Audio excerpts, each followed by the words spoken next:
Thomas Paine was considered to be a great communicator, a clear and persuasive voice, not an abstract philosopher. He was good at convincing people of joining the American Revolution, convincing people to rebel against the British. But here's what's weird. Right now, it's often hard for you to understand what he's saying at all. So either you guys are unbelievably bad at reading, or Thomas Paine just wasn't really that good a communicator, or something else is going on. And it's my opinion that something else is going on.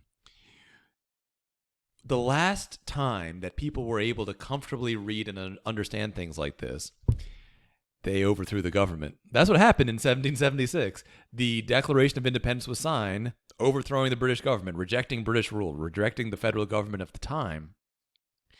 And although today we call those people the founding fathers, they weren't all, in their 70s. Some of them were in their 20s. And you had a large number of young people who could understand these ideas, act on these ideas, and that was a threat to the people in charge at the time.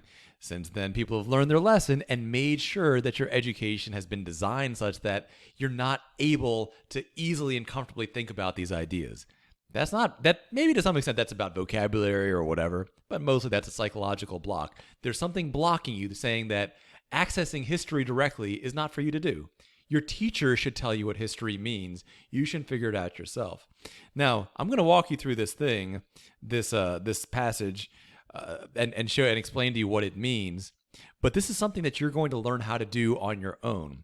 I'm acting here as your guide to give you that independence to learn how to do it yourself. So this is not going to be me just telling you what everything means, but rather I'll show you this one, and you're going to develop the skills over time of doing this on your own. Let's understand exactly what this means. What I'm going to do, I'm going to go through this piece by piece so you can actually understand every single piece of this. These are the times that try men's souls. What does that mean? This is a hard time. The summer soldier and sunshine patriot in this crisis will in this crisis shrink from the service of their country. A summer soldier and a sunshine patriot, it's like a fair weather fan. It's like a soldier that's only going to fight when things are going easy, and if things are hard, they're going to run. And this crisis, they're going to shrink from the service of their country. But he that stands by it now, who stands by the country now, deserves the love and thanks of man and woman. All right, next piece. Tyranny like hell is not easily conquered. Yet we have this consolation, the harder the conflict, the more glorious the triumph. What does that mean? The harder the fight, the bigger the victory. What we obtain too cheap, we esteem too lightly. It is dearness only that gives everything its value. It's saying if you get something too easily, if you get something too cheaply, you don't value it that much. The more you pay for a thing, the more you value it. And here he's saying that this war is going to cost us a lot. We're going to lose lives. We're going to be injured. We might lose money. We have all kinds of things we're going to lose. But that's going to be the price of our freedom.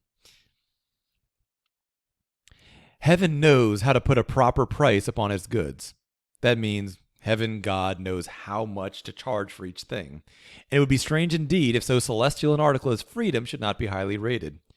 So what he's saying here is that God knows how much to charge for a thing, and something like freedom, as heaven, celestial by the way means heavenly in this case, something as celestial as freedom is going to cost a lot because it's supposed to. God is going to make us pay a lot to get freedom because freedom is so valuable that yes, it's going to cost a lot. It's supposed to cost us a lot.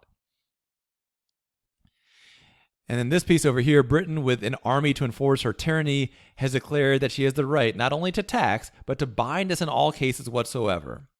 What that means is that Britain has said that they can not just only tax the colonists however much they want, but can tell the colonists to do whatever they want to tell the colonists to do. The British king can say anything and the colonists have to follow it.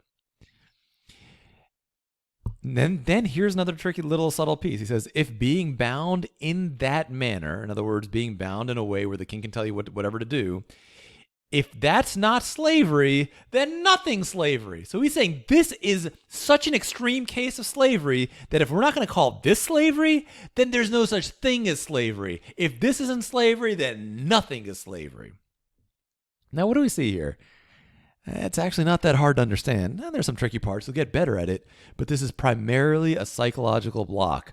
If you open yourself to the following truth, that you cannot trust a single person, a single adult or child on this earth to accurately tell you history, If you recognize that you cannot trust any textbook or any teacher or any lecturer or anything like that, that the only person you can trust is yourself, the only person that you can trust to analyze history accurately is you yourself. If you get that idea in your heart, this stuff is going to be a lot easier. Your brain's going to say, yeah, we need to do this. We can't trust anybody else. Let's learn how to do it. And that's the real study of history.